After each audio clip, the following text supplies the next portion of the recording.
이 시간에는 우리가 함께 봉독한 고린도전서 5장 1절부터 8절 말씀을 본문으로 죄의 누룩을 버리라는 제목으로 함께 말씀에 은혜 얻는 시간이 되기를 소망합니다. 작년 이맘때쯤이죠. 작년 이맘때 우리 사회는 메르스라는 질병의 공포로 굉장한 혼란을 겪었습니다. 많은 사람들이 모이는 곳에 나가지 않게 되고요. 마스크가 품절이 되는 사태가 벌어지고요. 그리고 이 메르스라는 질병 때문에 안 그래도 어려웠던 국내 내수 경기가 상당히 타격을 받았다는 이야기가 있었습니다.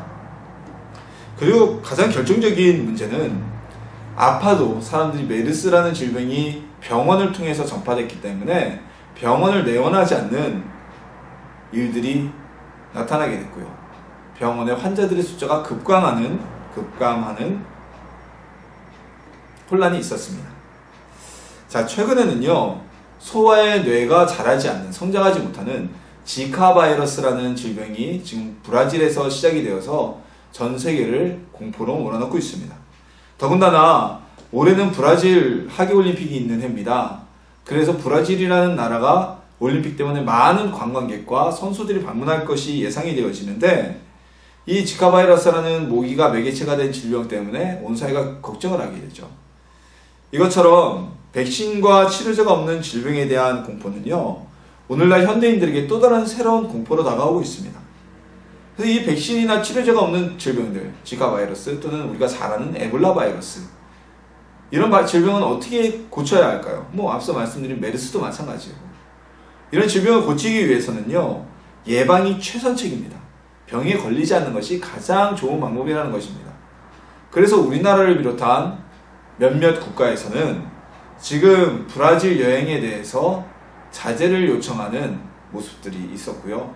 과거에 에볼라 바이러스가 창궐했을 때는 해당 국가 지역에 대해서 여행을 금지하도록 하는 조치를 취하기도 했습니다. 우리가 질병에 걸리면 고칠 수가 있다면, 치료제가 있다면 고치면 되지만, 치료제가 없는 질병에 걸려버리면요, 결국 사망을 하거나 생존하더라도 아주 심각한 후유증에 걸리기 때문에 우리는 그 질병에 걸리지 않고 예방하는 것이 최선치약이라고 말하고 있는 것입니다. 자, 우리를 망하게 하고 우리를 죽음에 이르게 하는 것은 무엇일까요? 바로 죄입니다. 죄는 우리가 사망에 이르게 하고 우리가 죽음에 이르게 하는, 영혼의 죽음에 이르게 하는 바로 지름길입니다. 죄에 오염되지 않는 최선책은 바로 무엇일까요? 우리 오늘 본문 말씀을 나누면서 함께 그 방법을 찾고 우리에게서 죄의 오염을 벗어나는 은혜의 시간 되기를 소망합니다.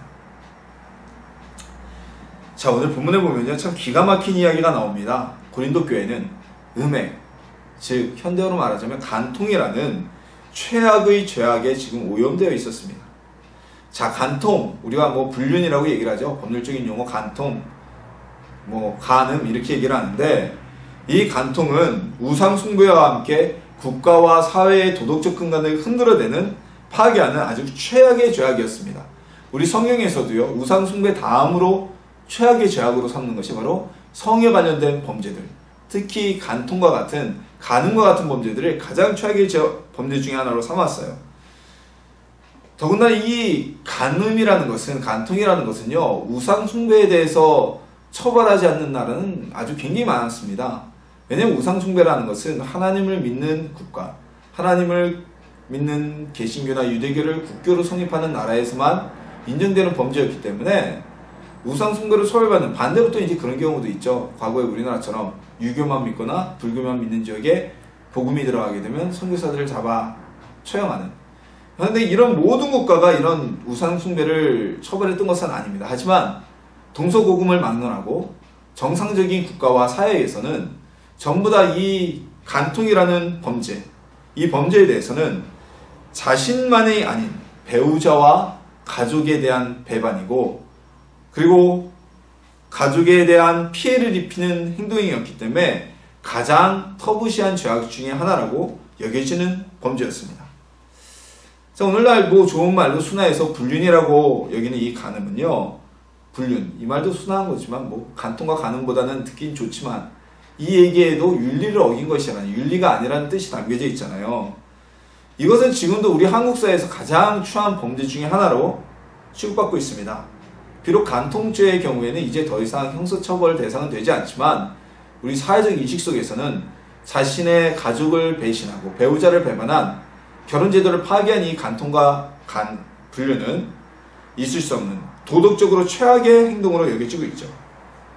근데 이 음행의 죄악이 바로 고린도 교회 안에서 행해지고 있었다는 겁니다. 심지어는 이것은 자기 아버지 아내, 즉 서모를 그 간통의 대상으로 삼는 세상에서도 없는 엽기적인 행위였습니다. 사도 바울조차 이는 이방인 중에서도 없는 일이라고 개탄하고 있을 정도였습니다. 우리가 범죄 심리학적으로나 일반 심리학적으로도 두 가지 범죄에 대해서는 굉장히 고치기가 힘들다고 얘기를 합니다. 첫 번째는 성과 관련된 성적인 범죄고요. 두 번째는 거짓말에 대한 범죄들, 즉 거짓말하는 것입니다. 왜냐하면 이 두 가지 범죄는요, 습관적인 범죄고 충동적인 범죄입니다. 그러니까 거짓말하는 사람들은요, 여러분 보시면 거짓말이 계속해요. 근데 이걸 꾀를 내서 하는 게 아니라 습관적으로 거짓말이 자기도 모르는 사이에 나오고 충동적으로 거짓말이 나옵니다. 성범죄를 저지르는 사람들도 마찬가지입니다. 대다수의 사람들은 성범죄에 대해서 윤리적인 기준과 윤리적인 마음으로 그걸 스스로 제어할 수가 있죠. 하지만 여러분, 성범죄가 재범률이 상당히 높습니다. 왜냐하면 성이라는 것은요, 충동적이고 그리고 습관적이고 반복적이기 때문에 이 특별히 성범죄나 거짓말 같은 경우는 이건 치료까지 맞춰야지 어느 정도의 성과를 올릴 수 있다고 보는 범죄의 양상입니다. 심지어는 이 성적인 범죄는 오늘날 교정만으로 이건 안 된다. 교정이란 게 우리가 법률적으로 교도소에 가는 것은 징계의 역할도 있지만 또 하나의 교도소의 역할은 교정, 그 사람을 바르게 변화시키는 역할도 있거든요. 그런데 이 성범죄는 교정만으로 안 된다. 그래서 상습적인 성범죄자는 우리가 화학적인 거세를 해야 된다고 그렇게까지 지금 논의가 적극적으로 검토되어지고 있는 아주 고치기 힘든 범죄입니다. 이런 범죄가 교회 안에 들어왔는데 더 엽기적인 것은 이 엽기적인 간통행위가 벌어지고 있었음에도 사도 바울에게 이 보고가 올라갈 때까지 그 누구도 교회에서 이 범죄를 일으킨 자에 대해서 아무런 제재 조치를 취하지 않았다는 것입니다. 자, 이에 사도 바울은요, 오늘 고린도전서 5장 이 서신을 통해서 개탄하고 있습니다.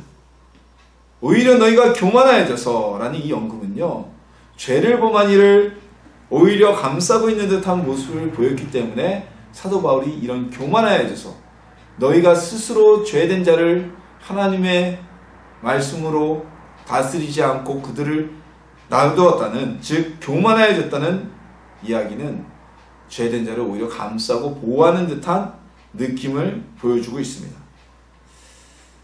우리 한국 교회들, 한국 개신교회도요, 심심하면 잊을만하면 일어나는 교회 내에서 성추문 때문에 아주 얼굴 들기가 부끄러울 정도입니다.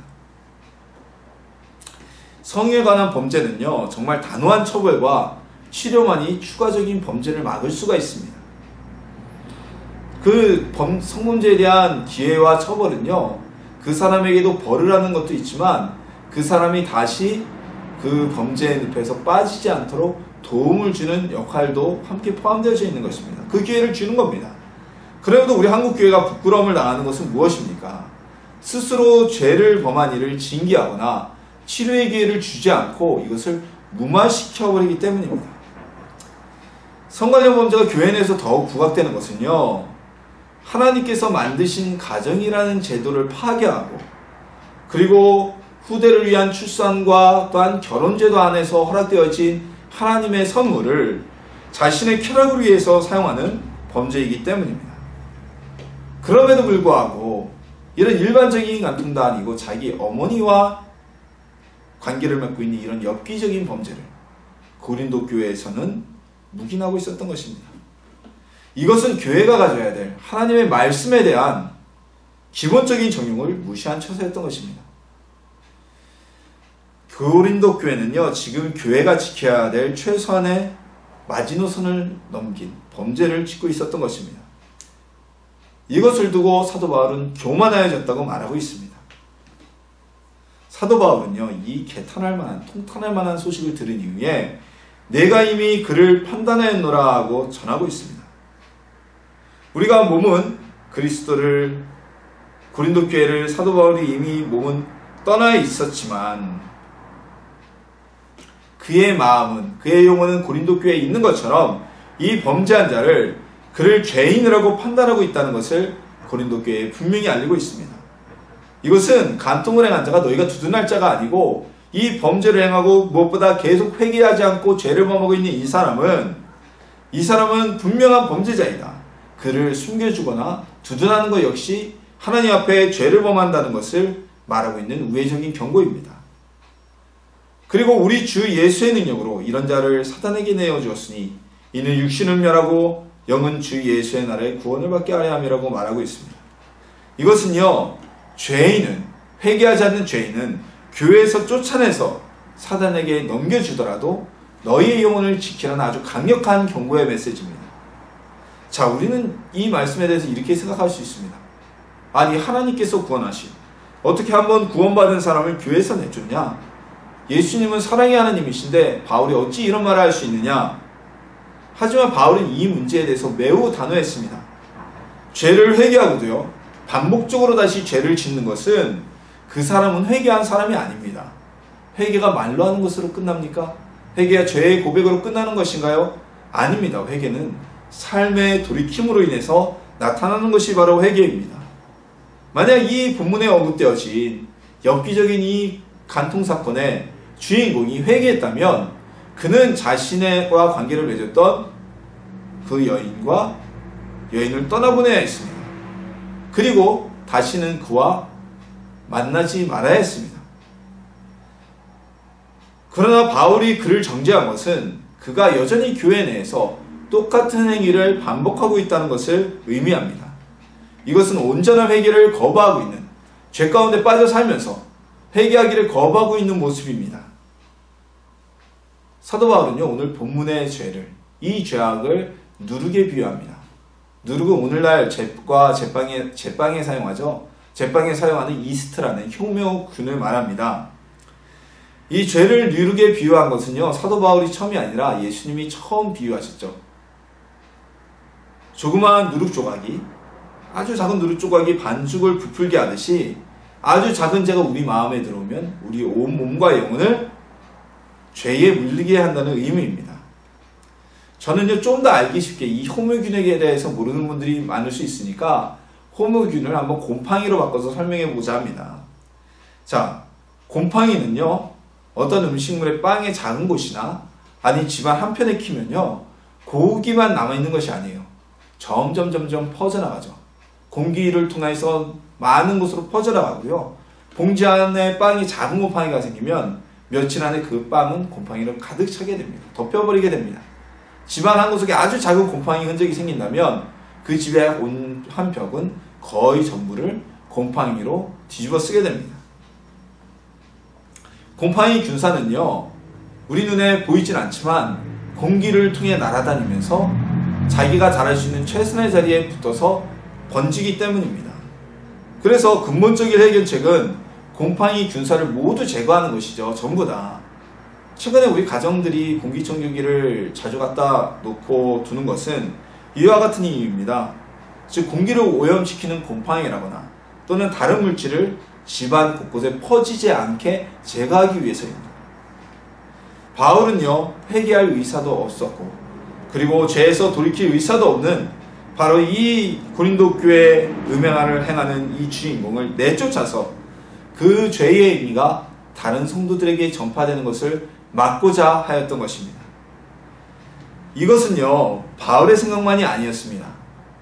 너의 팔이 너를 범죄하게 하면 찍어버리고, 내 눈이 너를 범죄케 하면 빼어버리더라도 내가 불구자의 모습으로 하나님 나라에 가는 것이 온전한 몸으로 범죄자가 되어서 죄인으로 지옥에 가는 것보다 낫다고 하신 예수님의 말씀을 인용한 이야기입니다. 우리가 죄를 반복하여 짓는 것은 무엇입니까? 같은 죄를 계속해서 반복해 짓는 것은 이게 회개하지 않기 때문입니다.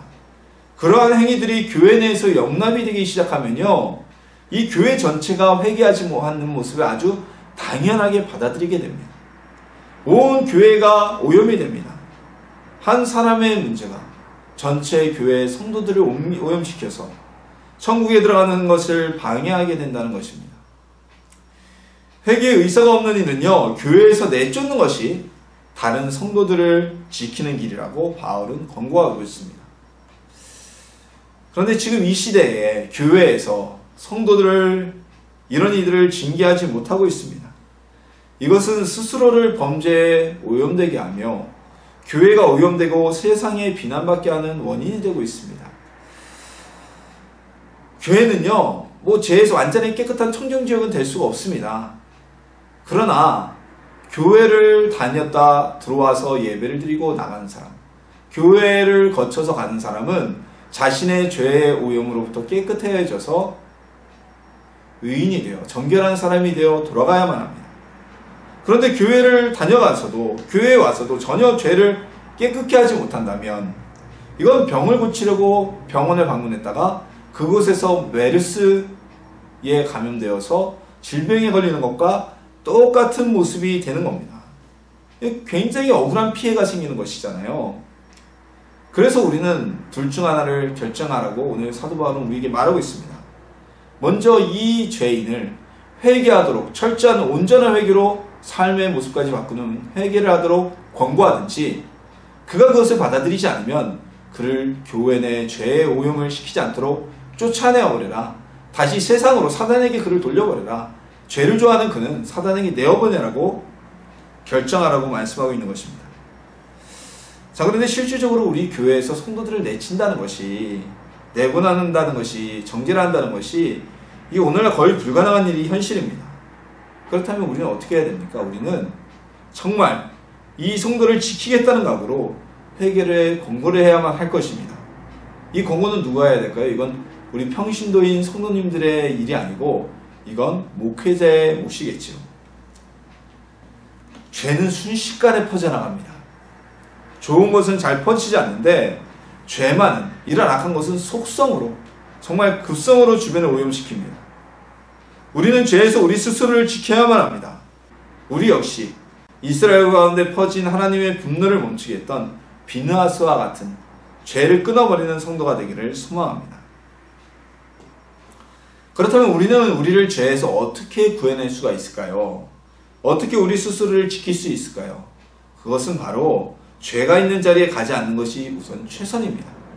시편 1편에 기록된 말씀처럼 정말 악인들의 꾀를 따르지 아니하며 죄인들의 길에 서지 아니하며 오만한 자들의 자리에 앉지 아니하는 것이 최선입니다. 제가 서두에 말씀드린 것처럼 전염병에 걸린 지역에 가지 않는 것이 전염병을 막는 최선의 예방책입니다. 그것처럼 우리가 죄의 오염을 벗어나려면 죄가 오염된 곳에 가지 않는 것이 최선의 모습입니다. 자, 예를 들어서 이런 거죠. 우리가 라스베가스에 여행을 갔어요. 또는 강원도 고안 쪽에 여행을 갔어요. 우리가 호기심상으로더라도 그곳에 있는 도박장에 들어가지 않는 것, 그것이 우리 스스로를 죄에 오염시키지 않는 것입니다. 또한 무엇이겠습니까? 우리가 활락가에 가거나 또는 호기심으로라도 클럽 같은 곳에 가지 않는 것, 바로 이것이 죄의 오염을 벗어나기 위한 최소한의 방법이겠죠. 즉 호기심이 고양이를 죽였다는 서양의 금원처럼 호기심은 우리를 순식간에 죄에 오염시켜버립니다. 한 번이면 되겠지, 한 번인데 무슨 생각이야? 이것은 바로 우리를 죄에 오염시키는 첫 발걸음이 된다는 것입니다. 그러나 오늘날 우리가 이 세상을 살아가면서 죄가 오염된 곳에 아예 가지 않을 수는 없습니다. 죄가 오염된 것을 피해가려면 중세 수도사들처럼 자신들만 모여서는 수도원에 가든지 아니면 오늘날에도 산골에 있는 기도원에 들어가 살아야 됩니다. 그런데 그것마저도 죄가 있거든요. 그렇다면 우리는 어떻게 죄를 제거해야 할까요? 죄의 오염에서 벗어날 수 있을까요? 자, 한 가지 예를 들어 드릴게요. 매일매일 샤워를 하는 사람은요, 목욕탕에 가더라도 몸에서 때가 나오지 않습니다. 그런데 매일매일 샤워도 하지 않고 목욕탕에 1년에 한 번 가는 사람은요, 어떻습니까? 그 사람이 목욕탕에 가서 때를 벗기기도 쉽지 않고 그 사람이 가는 몸마다 몸에서 나는 냄새 때문에 사람들이 눈살을 찌푸립니다. 그 때를 벗겨내려면 목욕탕 가도 굉장히 어렵습니다. 정말 오래 담가야 되고요. 몇 번을 가야 아마 완전하게 때가 벗겨지게 될 겁니다. 냄새도 제거되게 될 거고요. 우리도 죄를 지으면 매일매일 사람들이 샤워를 하듯이 매일매일 죄를 지은 순간순간 회개함으로 우리 죄를 순간순간마다 씻어내야 됩니다. 죄가 누적되면요, 오랫동안 씻지 않아서 몸에 냄새가 나는 사람처럼 우리가 죄를 씻어내는데 오랜 시간과 노력과 어려움이 생기게 됩니다. 회개는요, 습관화가 되어야만 합니다. 누적된 죄를 회개하는 것은 결코 쉬운 일이 아닙니다. 더더군다나 큰 문제는 오랫동안 목욕하지 않은 사람은 자기 몸에서 냄새가 나는지를 몰라요. 우리가 죄를 회개하지 않으면 내 죄가 그때그때 회개하지 않으면 누적이 돼서 딱지가 되어서 내가 지금 죄를 범하는지 안 범하는지 죄에 대한 두려움과 회개해야겠다는 마음이 생기지 않는다는 것입니다. 우리는 순간순간 매일매일 회개해야만 합니다. 회개는 미뤄서 되는 일이 아니기 때문입니다. 회개가 습관이 되어지도록 하십시오. 죄의 고백에서 멈추지 말고 죄에 대한 삶을 돌이키는 완전한 회개를 하십시오. 그 죄의 근원을 우리 삶에서 완전히 삭제해 버리십시오. 그래야 우리는 죄에서 오염을 당하지 않고 혹여 오염됐더라도 그 죄로부터 벗어날 수가 있습니다. 호기심으로라도 죄의 자리에는 가지 마시고요. 그리고 죄는 쉽게 우리를 오염시킵니다. 죄의 자리를 멀리하고 즉각적인 회개로 우리의 영혼을 지키는 성도님들이 되기를 소망합니다. 죄는 호밀균이나 곰팡이와 같이 아주 작은 조각이 들어오더라도 순식간에 우리의 영혼을 오염시켜버립니다. 수천 배, 수만 배로 증가하게 됩니다. 이 고린도 교회는 상상도 할 수 없었던 엽기적인 간통 사건이 있었습니다. 그 간통의 주가 들어왔음에도 불구하고 그 죄를 치유하기는커녕 해결이 어려운 죄인을 교회는 회개하게 하지도 않고 교회 내에 방치하고 있었습니다. 이에 대해 바울은요, 회개하지 않는 그를 쫓아내더라고 너희의 영혼을, 너희의 교회를 죄로부터 지키라고 강력한 경고의 메시지를 고린도 교회에 전하고 있습니다. 우리도 우리를 죄에서 구해야만 합니다. 예수님의 죽음과 부활로 구하신 우리 영혼을 스스로의 죄로 인해 다시 지옥으로 끌어들일 수는 없습니다. 죄의 자리에는 가지도 마십시오. 혹여 죄에 오염되었다면 미루지 말고 즉각적으로 회개해서 철저한 회개를 해서 우리의 영혼을 죄의 오염으로부터 깨끗하게 씻어내십시오. 우리의 심령에, 나의 심령에, 우리의 교회에 죄의 누룩이 들어오지 못하도록 철저히 우리는 방어해야만 합니다. 죄의 자리에 가지도 말며 철저한 회개를 통해 죄의 누룩을 떠나는 성도님들과 우리 에스나무 쉼터교회가 되기를 예수님의 이름으로 축원합니다.